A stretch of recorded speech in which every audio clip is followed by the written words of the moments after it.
집값이 고점이라는 경고에도 부동산 시장 여전히 불안합니다. 어제 홍남기 부총리 겸 기획재정부 장관이 YTN에 출연해서 주택 공급이 최우선이라고 강조했습니다.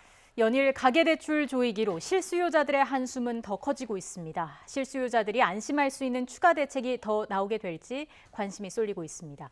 정철진 경제평론가와 함께 관련 내용 자세히 짚어보겠습니다. 어서 오십시오. 네, 안녕하십니까. 네, 안녕하세요. 평론가님 먼저 수도권 아파트 시장 동향부터 알아볼까요? 네, 수도권만 놓고 보면 현재 대한민국에서 가장 뜨겁게 집값이 오르고 있는 곳이고요. 네. 조금 전에 나왔던 이제 8월 달 이 집값 상승률을 봤더니 1.88%였습니다. 근데 7월에서도 1.4%가 넘어서 그때도 뜨겁다라고 했었거든요. 그러니까 결과적으로 연초부터 한 번도 증가세는 꺾이지 않고 이제 계속 올라가는 그런 모습을 보여서 결과적으로 수도권의 이제 집값 평균도 5억 5천만 원을 넘어서는 이제 그런 모습을 보였습니다. 네, 지금 말씀하신 네. 집값은 그 아파트를 포함해서 다른 주택까지 포함된 가격이죠. 그렇습니다. 전체적으로 얘기를 하는 아파트만 것이고요. 놓고 얘기하는 거고요. 지금 나오는 이제 저것은 매매 가격 월간 추이라고 해가지고요. 네. 특히 이제 최근에 보면은 6억에서 9억대의 거래가 상당히 많이 나와 있거든요. 그렇기 때문에 그 가격대의 집값이 굉장히 많이 오른 것을 지금 표를 통해서 알 수 있는 대목이 있고, 네. 서울 집값 같은 경우에도 이미 평균 가격은 11억 원이 이제 넘어섰다는 말씀을 드렸잖아요. 근데 우리 서울은 이제 강북과 강남이 좀 나누는 격차가 있는데 예. 강북권도 지금 평균 가격이 7억 원을 8월에 넘어서게 되면서 강남이 한 14억 정도 되고 강북이 7억 원이 넘어서서 이제 서울 집값도 11억이 넘어서게 되는. 그러니까 지금 보면 모든 뉴스가 다 집값이 이제 오르고 있는 것으로 다 파악이 되고 있는데 현재까지 어떤 집값의 상승률이 꺾인다든가 그런 모습은 아직 보이지는 않고 있습니다. 예, 일단 매매 거래도 뚝 끊긴 상태고요. 전월세 거래도 마찬가지일 것 같은데 앞서 말씀을 해주신 것처럼 집값이 많이 뛰기도 했지만 여러 규제도 좀 작용을 한 것 같아요. 그렇죠. 이제 거래량을 놓고선 좀 해석은 약간 나뉘는 것 같아요. 우리가 기본적으로 뜨겁다, 주식도 그렇고 부동산도 그렇고 할 때는 거래가 실리기 마련인데 실은 집값이 이렇게 뜨거운데 부동산이 이렇게 뜨거운데 거래량은 굉장히 많이 줄고 있거든요. 예. 실제적으로 이제 전국 수도권을 좀 나눠가지고 최근에 거래량을 보면 작년 7월 같은 경우에 전국 기준입니다. 14만 정도 월별 거래가 됐는데 지금은 8만 건대. 우리가 보통 전국으로 좀 뜨겁다라고 할 때 10만 건 이상은 나와줘야 되거든요. 그러니까 거래량으로만 놓고 보면 이거는 오히려 이제 상방보다는 하방 쪽인 것이고요. 수도권 같은 경우에도 이제 작년 7월은 7만 건인데 지금 5만 건도 깨졌습니다. 보통 좀 잘 되려면 5만 건도 좀 나와야 되는데 이 감소폭이 보면 거의 40%대 급감을 하지 않았었습니까?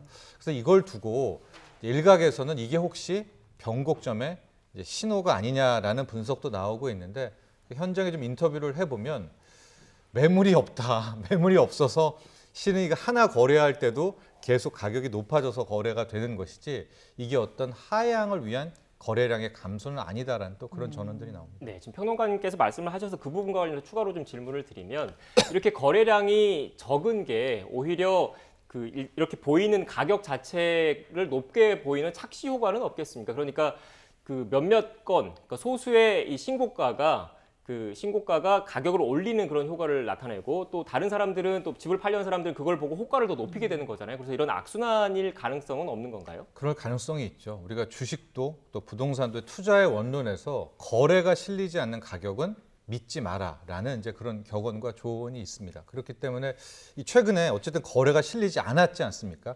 그래서 이 가격이 죄송합니다.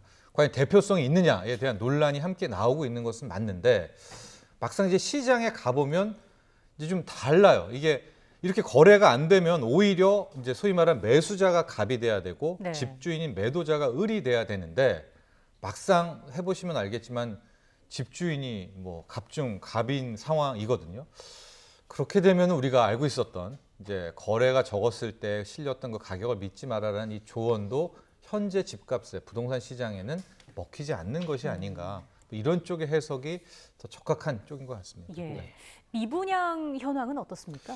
그렇죠. 이걸 보면은 실은 이제 더 진실을 알 수가 있죠. 우리 과거에 이제 집값이 오를 거냐 떨어질 거냐 막 첨예하게 이제 의견들이 나왔을 때, 가령 2013년, 14년 같은 경우에는 전국 미분양이 8만, 9만 막 이 정도로 쌓여 있었고요. 특히 준공 후 미분양 이건 심각하죠. 왜냐하면 다 지었는데도 들어갈 사람이 없었다는 네. 뜻이거든요. 이런 악성 미분양. 맞습니다. 악성 미분양 그런 경우도 굉장히 많았었는데 그때도 한 4, 5만 됐었을 겁니다. 근데 최근에 이 미분양을 보면 이게 얼마나 뜨거운지를 알 수가 있을 텐데요. 먼저 전체적으로 미분양을 보면 현재 2021년 7월에 15,000건 정도로 전국 미분양이 정말 많이 줄어든 겁니다. 이게 지금 2020년 대비 줄었는데 그 전과 비교하면 거의 없는 것이고요. 준공후 미분양을 보면 올해 7월 기준으로 이제 10,000건도 깨졌습니다. 거의 이제 8,000호 정도가 남아 있는. 이 8,000호는 정말로 이제 못 살 지역에 있는 아파트라고 보시면 되고, 그러니까 현재 어떤 식으로든 국민들은, 수요자들은 다 집을 지금 살려고 뛰어들었다는 걸 또 확인할 수가 있죠. 저별로. 네. 네.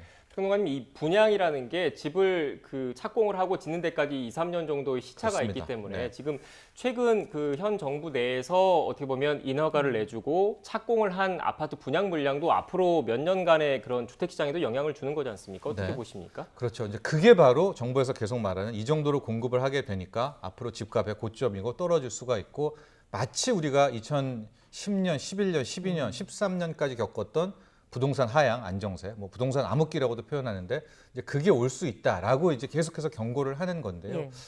다만 뭐 조금 이따 또 얘기는 하겠지만 신뢰의 문제가 좀 있는 것 같아요. 그러니까 공급이 되면 막 택지도 잘 되고 뭐 언제 입주, 언제 분양, 이게 좀 확 와닿아야 되는데, 가장 정부가 지금 강력하게 이야기하고 있는 3기 신도시도 이게 지금 국민들 입장에서는 정말 2024년에는 이제 사전 뭐 분양가 잘 되지만요, 입주될까? 2025년에는 정말 살 수 있을까라는 좀 의구심과 신뢰의 문제가 남거든요. 예. 그래서 계획대로만 된다면요, 진짜 공급 폭탄이 나오겠죠, 앞으로. 근데 그런 부분들이 현재의 수요자에게는 좀 마음을 못 뺏는 것이 아닌가, 이런 분석을 해봅니다. 지금 저희가 그래픽 통해서 수도권 신규 공공택지 그 모습을 좀 보여드리고 있는데, 이게 또 서울과 너무 멀다 이런 지적도 있더라고요. 그렇습니다. 저게 2사 대책 후로 다시 한번 신규 공급택지에서 나왔던 물량들이 나오고 있는데요. 예. 지역을 좀 보시면은 양주 뭐 이런 쪽도 빼고요. 안산, 군포, 의왕. 의왕 같은 경우에 최근에 굉장히 집값이 뜨거웠기 때문에, 또 동탄 신도시 옆에 화성, 이 정도를 볼 수가 있는데, 과연 저 지역도 서울의 대체 수요일까라는 의구심을 이번에 함께 이제 갖게 되는 것이고요. 또 하나가 입주가 좀 명확하지가 않습니다. 분양 자체가 2026년 분양이거든요.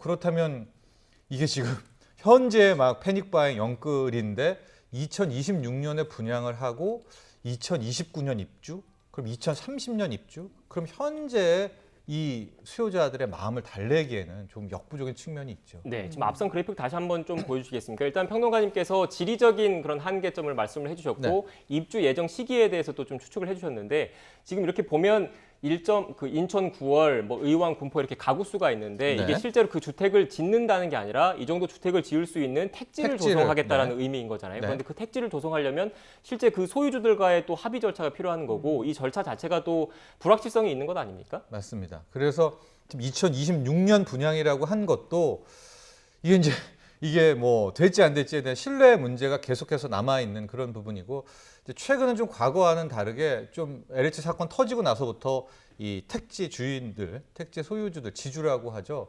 굉장히 좀 깐깐한 걸로 협상에 있어서 많이 돌아서고 있어서, 이게 지금 저 지역도 저 지역이지만 가장 큰 관심사인 3기 신도시도 이게 좀 어떻게 되고 있는지. 예. 그래서 오히려 정부나 또 LH나 더 신뢰를 얻으려면 그런 것들을 투명하게, 지금 어느 정도 협의가 됐다, 뭐 수용률은 어느 정도가 됐다, 이거를 뭐 월별이라든가 이런 식으로 이게 착착착 좀 공개해 보면 어떨까, 또 이런 제언도 함께 드리고 싶습니다. 네. 네. 자, 이런 가운데 홍남기 경제부총리 어제 YTN 인터뷰에서 임대차 3법의 부작용에 대해서도 인정을 했습니다. 지금 전세 시장에서 이중 구조 사례가 나타나고 있잖아요. 가격이 다른. 그 사례에 대해서 연말까지 해소 대책을 내놓겠다, 이렇게 이야기를 했는데 어떤 방안이 좀 있겠습니까? 이게 실은 이제 살짝 언급을 했는데, 홍남기 경제부총리가 되게 일파만파일 수가 있겠고, 정말 추가적으로 대책이 나올 때는 상당한 좀 논란과 충격이 될 수가 있는데, 이게 무슨 얘기냐면, 현재 이제 임대차 3법이 시행된 이후에 기존의 세입자들은 계약갱신을 쓰기 때문에 뭐 올려봤자 5% 이내 아닙니까? 반면에 신규 전세 계약자들은 앞으로 4년을 살게 되니까 뭐 집주인이 크게 올리면서 이제 어떤 경우가 나오냐, 같은 아파트에도 4억 5천만 원 전세가 있고 8억 전세가 있고요. 같은 평수인데도. 예, 같은 평수에. 그리고 최근은 또 뭐 이게 10억 뭐 이런 정도가 이제 공존하게 되는, 2중이 아니라 거의 뭐 3중 가격도 존재하고 있어서, 이제 이게 어떤 문제가 있냐면, 내년 7월 30일이 넘어가게 되면 8월부터 되면 첫 번째 계약갱신을 썼던 분들이 이제 속속 이제 만료가 됩니다. 그럼 예. 그분들은 신규 세입자로 나와야 되는데 앞서 사례에서 보듯이 이제 4억에 살다가 8억을 내야 된다면 이거는 정말 어마어마한 전세 충격 아닙니까? 예, 정말 암담하죠. 최근에 이제 전세 대출도 묶여 있는 상황이어서 그래서 이제 과연 홍남기 경제부총리가 어제 얘기한 이 이중 가격 전세 가격 구조를 깨겠다라는 그 대책이 뭐냐? 근데 지금 현재 생각해 보면 하나밖에 없거든요. 그러니까 신규 계약도 5% 이내 상한선으로 그냥 자르게 되는 이 방법밖에는 현재로서 생각되는 방법은 이중 가격을 깨는 방법은 없는데 이건 정말 강력한 방법 아니겠습니까? 오히려 네. 매물이 더 줄어들 수 있으니까요. 하고 이건 뭐 거의 위헌까지도 갈 수 있는 그런 네. 소요가 있기 때문에 어제 홍남기 경제부총리가 이야기했던 전세 시장의 이중 가격을 깨는 방법 일단 본인이 언급을 했기 때문에 아마 예. 추가 대책이 나올 텐데 거기에 굉장히 좀 관심을 가져야 될 것 같습니다. 네, 정부의 고심이 깊은 지점인 것 같고 이와 함께 또 정부가 고심하고 있는 거 이렇게 그 급증하고 있는 가계 부채지 않습니까? 이 가계 부채를 조이기 위해서 금융당국, 정부 당국에서 계속 꾸준히 대책을 내놓고 있는데 그중에서 또 차주별 DSR을 조기 시행하겠다 이런 내용이 있더라고요. 어떤 네, 내용입니까? 일단 로드맵은 있죠. 그러니까 이 DSR이라는 게 제 연소득이 있을 거 아닙니까? 그러고 제가 갖고 있는 빚들을 다 원리금 상환으로 이제 바꾸어 놓아서 계산을 합니다. 그래서 내 연소득 연봉 대비 이 원리금으로 바꾼 이 빚이 40%가 못 넘게 그렇게 되면 이제 다 추가 대출이 안 나오게 되는 것 아니겠습니까? 이제 그 로드맵을 그려서 일단 올해 7월부터는 뭐 아파트 6억 이상이라든가 뭐 추가적으로 신용대출 1억 이상일 때는 40%로 자르고 내년 7월에는 자르고 2023년부터는 1억 이상 대출 부분은 다 저 차주별 40%가 적용되게 되는 예. 굉장히 강력한 건데 지금 저 DSR이 시중은행이지 또 저축은행이라든가 이 금융으로 가면 이게 또 막 완전 유야무야 되고 있거든요.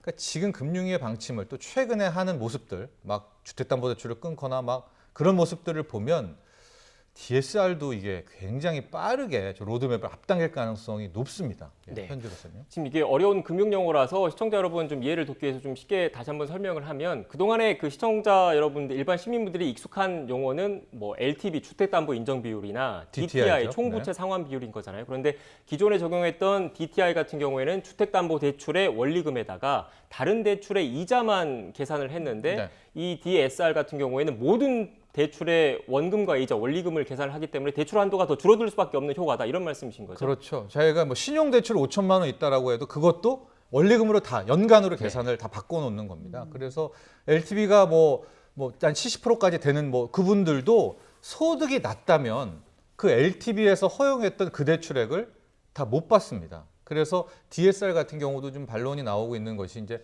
부동산 관련인데 그럼 뭐 소득이 낮으면 대출도 못 받으란 말이냐라는 이제 그런 게 계속해서 지적들이 나오고 있는데 예. 저 DSR을 아마 굉장히 좀 빠르게 조기 시행, 강력 시행할 가능성도 있습니다. 네, 알겠습니다. 지금까지 정철진 경제평론가와 함께 부동산 시장 관련된 내용 짚어봤습니다. 오늘 말씀 고맙습니다. 고맙습니다.